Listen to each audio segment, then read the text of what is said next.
So excited! We've got Seth out here who was an engineer at Silver Dollar City for several years. We got lots of stuff. I shared a bunch of it in one video. Hey, we've got more because we couldn't get it all in one.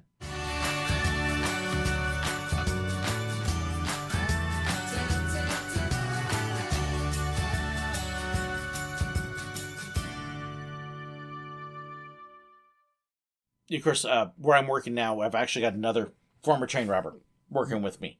So we've got two of us at this place. And we'll have people come in sometimes. We had a family come in last week with a couple of exchange students from Germany and Romania. And the two of us just started spitting out the robbery and and you put on the hillbilly accent. And these two students were like, what are they doing? So you have fun, you make up stuff. The engineers and conductors get together and pranks. Nice pranks, but there's definitely joking around that happens. Okay, so best practical joke. Best practical joke. See, that's the thing is I like the idea of some practical jokes, but I'm not really great at executing, just because I'm not super creative with that. Mm-hmm. One of them that I did that is completely unoriginal, has been done before. I did steal a train from a conductor. It was a 3-conductor day. Luckily, we had 3 conductors, and I was robbing, and I was like, okay, I'm gonna do it. Middle of the day, they got conductors, so it's not like they'll be hurt on conductors trying to get out there. So I'm like, okay, stole the train. And the conductor was taken by surprise. And I even told the engineer rolling up, I was like, hey, here's what's going on. Yep. As soon as I clear, as soon as we're done robbing, we're gonna go. He said, okay. So sure enough, we finished robbing, and I just sit back there, and I can't remember what I said, but I cleared the engineer, we took off, left the conductor back there, waved at him, and so then I start doing the spiel, and I got people looking at me, and they're like, what is going on? Of course, and so I'm, just trying to, get people through it, and of course, switch engineers. Yep. So there's more time where they're just staring at me like, what is going on? I think stealing the train, is the classic ultimate prank. Mm-hmm. When I did it to Devin, it hadn't been done in several years. We knew Devin was there as part of a summer program, and we knew he was watching for us to get him. So it was like 2 weeks of prepping and working with the engineers and getting almost everybody on board so we could set him up right. That was so much fun when we got him. Oh, I bet. During Moonlight Madness, we kind of went a little bit, we'd bring like these cheap little toy lightsaber things just to goof off during the show, and fake cheap little water pistols too. Yep. We'd hide them and then just shoot the conductor. Of course, it was like 90 degrees out, and so we'd kind of Moonlight Madness. There's just something that after you have worked 12 hours and you still have 3 more to go, you get the second wind once the sun sets. And the sun sets, everybody just gets punch drunk. And you get the wackiest stuff happening, and most of it's spontaneous. Mm-hmm. Goofy stuff. Oh, yeah. Huff would have his train singing. Because I still remember at the depot, and here comes Huff, and you could hear his trains way back at the crossing singing. And it's like, what are they doing? He had him doing YMCA and just crazy stuff. Oh, yeah. And because of the way the shifts work, you'd have 3 and 4 robbers out there at the same time, sometimes. Yeah, I had one day, it wasn't a practical joke, but we used to have, on the back of the train, the switch for the bullhorn was an actual switch, so you could leave it up there and just keep talking to the engineer. It's been replaced with a spring button, so you're not just talking to the engineer all day, but you'd have so times... you can't accidentally leave it up, which does happen. Yeah, there was a time, I remember... We had a fairly new guy during Christmas, and I hear clear over the bullhorn, blow my whistle, and he's still talking. Yep. He's still talking, doing his conductor spiel. I'm to the tunnel, he's still talking. I'm like, surely I'll hear it by now. It's still talking. Get to the depot, still talking. And funny enough, it's actually... all the way... It's actually partially on video. Trevlin, one of our rail fans, was there that day. He got video of the train pulling in. It was New Year's Day, very end of Christmas, and he got the train pulling. You could hear the conductor on the bullhorn as the train pulls up and doing his thing. But this wasn't on video, but afterwards, I blew my whistle, got off, opened the gates, and then a second later, here, I did it again, dadgummit. When I was there, because we didn't have the whistle at the end of the ride. That's right. But if somebody had left the bullhorn on, they would give a quick little toot. You're like, hello! Yeah. Wake up! Yeah. I had times where I was like, leaving the show and like ringing the bell as we're leaving the show, trying to say, hey, pay attention! Right.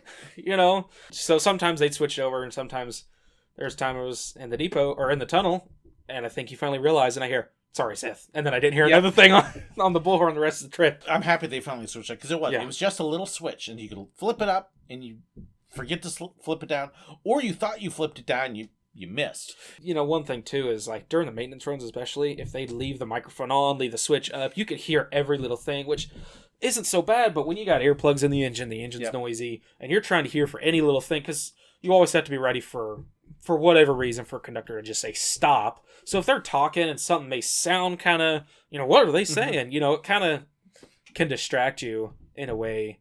Because you're like, did they say stop? And you're asking the other guy in the cab, riding on the maintenance run, like, did they say stop? I'm like, I don't think so. Or you'd hear their radio. So it's nice to just have that to where...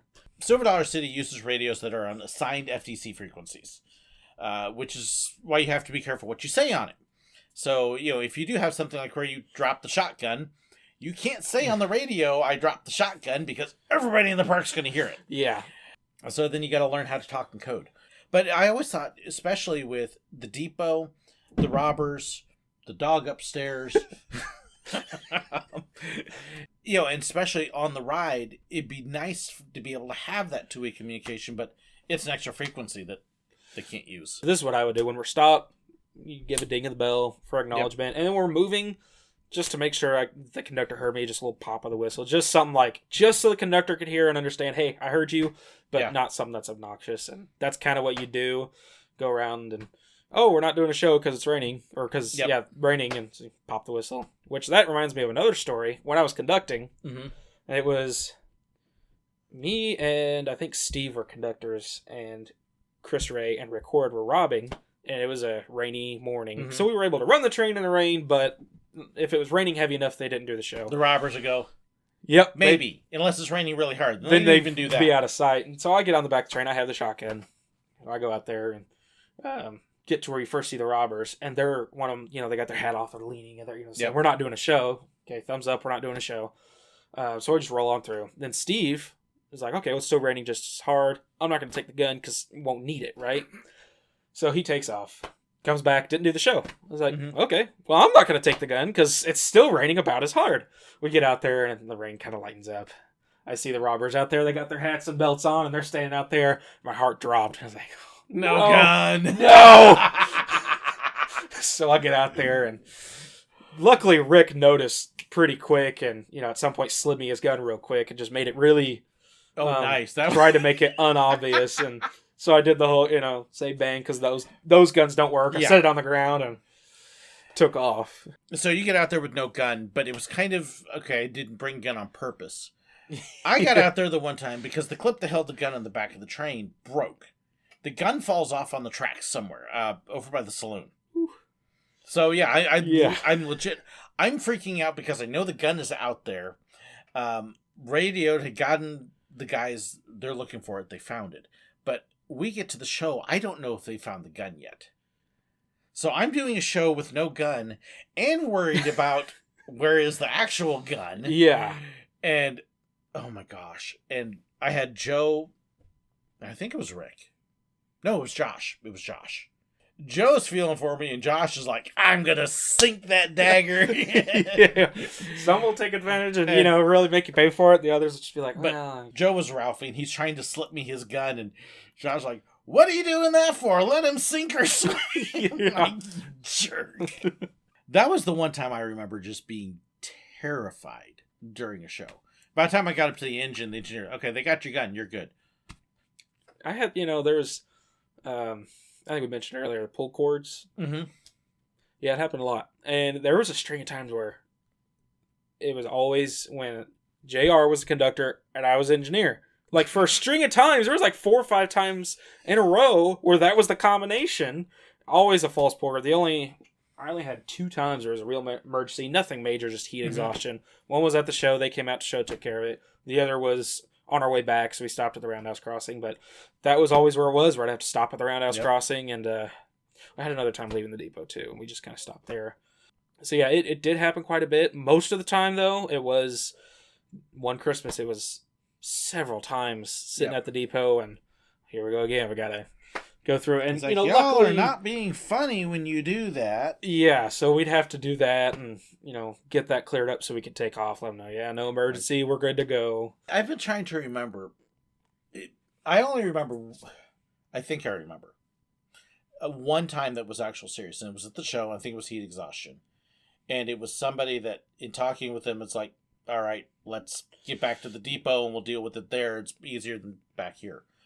I don't think I ever, outside of that one time, I never had one where I actually had to have the empties. Lots of false ones, though. Oh, yeah. A lot of that. Yeah, so you really did want to pull your shotgun and say, okay, I'm going to arrange for a real medical emergency. Yeah. And that's one thing, too, is, it was good to, kind of going back to our laps, one of the things we did, especially when we had time, was a lot of the new conductors especially, we'd go through, once we did enough of our laps to where we'd have extra time, we'd go through scenarios and we'd go, okay, we won't tell them what's going on, but maybe we'll talk to one of the other conductors, the older conductors who've been there longer. Okay, we're going to take our time on this. Maybe we'll stop for whatever reason. And there's some times where we'd have multiple stops on one trip just to kind of, we just roll to a stop, see what they do. Maybe we'd, pretend the fire was out, or one time actually put the fire on purpose to kind of simulate that. And Dick died on me. Oh dear. So during the practice bits, and we start slowing down, and I'm like, what's going on? And look up, and he's hanging out the side. Yeah. So yes, you do practice for stuff like that. I know with what happened last fall, people were asking, well, do you have procedures? Oh yeah. Yep. And you practice, if you leave the depot and they call a weather phase 2A or B, you'd stop. If you haven't gotten to the trestle, best to just stop and back down to the depot. And so we'd have times where practicing, I would just get almost to the trestle and I would stop. I'd do my 3 whistles, signifying we're backing up, and make sure the conductor knows to clear, watch behind, and that kind of stuff. We'd have times where I'd purposely overshoot the depot by like 2 or 3 cars just to make sure they knew what to do. And so there was a lot of that. And I kind of had fun doing that kind of stuff because it was a little different. And you can kind of get yourself in the idea of, okay, well, this is what this looks like when this actually happens. Or according to the conductor manual, one of these signals for them throwing the brake is a long, drawn-out single whistle from the engineer. And so we'd have times where, just be plowing along doing our training thing, and I just reach up there and hold on the whistle and give it, a few seconds, and then I just kind of sit back and just wait for I see the gauge for the brake, setting up. Dick dying, it was throw that handle. Yeah, and you kind of feel you come to a stop, like, okay, we're stopping here. As a conductor, I had one of those actually happen when we were training. And so what happened was, it was when we were getting 504, doing its break-in runs, and I was conductor, so we were doing our empty run, practicing stuff, going down Powder Keg Hill. And that's the steepest downhill grade on the railroad. And so we're getting down there, and, kind of see, there's a section of tree, so I couldn't see all the way down the hill, but that's right where they blow the Powder Keg Hill whistle. So I hear a long whistle from the engine. I didn't think anything of it for a second. Then I realized, oh my gosh, there's a Porta-John truck sitting on the lower crossing trying to get in, and they shouldn't have been there.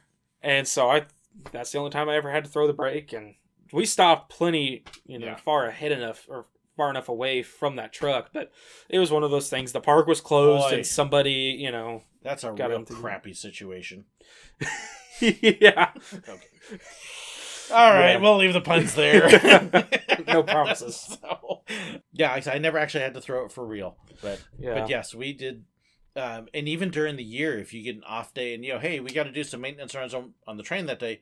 Oh, okay, we're going to take advantage of conductors, and we come out and we practice stuff. Yeah, I'd seen it when I was a kid, but they did. There was a couple times where they had to they ran an engine pulling light, which is just, no passengers, no cars even.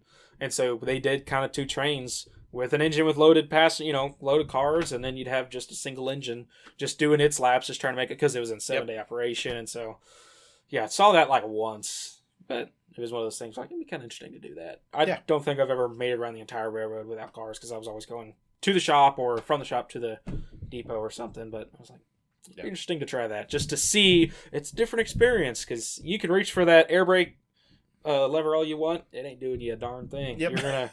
You need the mechanical brake on that. You need the hand brake for just the engine. So it's weird to kind of think about. And with no cars, I mean, you pull the throttle and you're gone. Just let off throttle, you're going to roll to a stop really fast. So it's an adjustment, but it was kind of nice to be able to do something different like that. And a couple of times I did have to run. I guess I did have to run around the whole railroad. The beginning of last year when we were doing our laps with 43 and 14, I did run it. No cars, and that was certainly interesting trying to do that.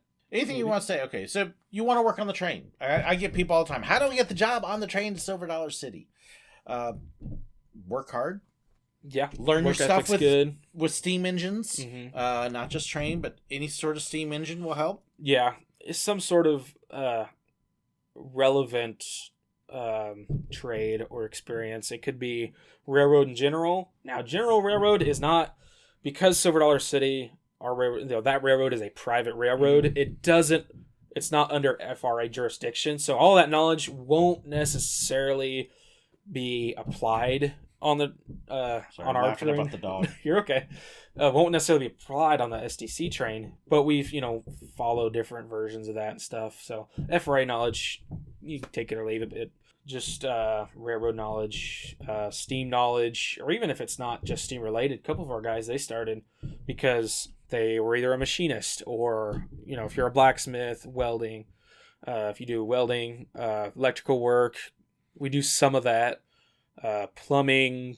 Trade skills are good. Most fabricating skills or various types of mechanical skills would be helpful on the railroad because we do a lot of it.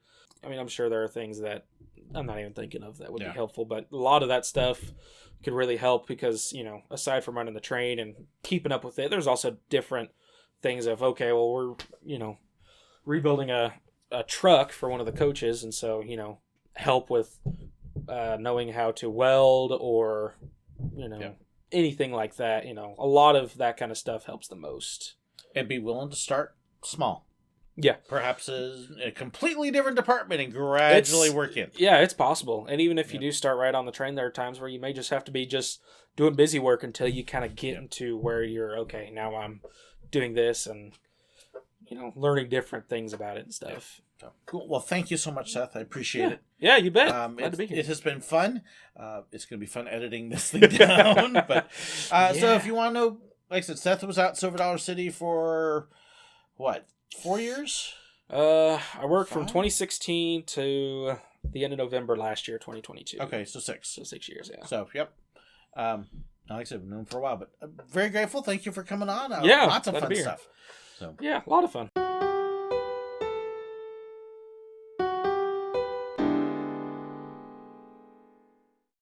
I hope you enjoyed this video. Please let me know your thoughts, your comments, your suggestions, your ideas. Be sure to share them in the comments below, or you can contact me. There's information in the description that has my email address, fan pages, information about merchandise, and so much more. So be sure to check that out. Don't forget to hit that like button, share the video, and if you haven't already, hit the button right up there to subscribe. And in fact, if you did enjoy this, I've even got another video for you right here. And also about these wonderful people here, those are my YouTube members and my patrons, the ones whose financial support makes this possible. I couldn't do it without them. If you want to know more about that and the perks that come with it, well, be sure to check the description. There's a link right down there.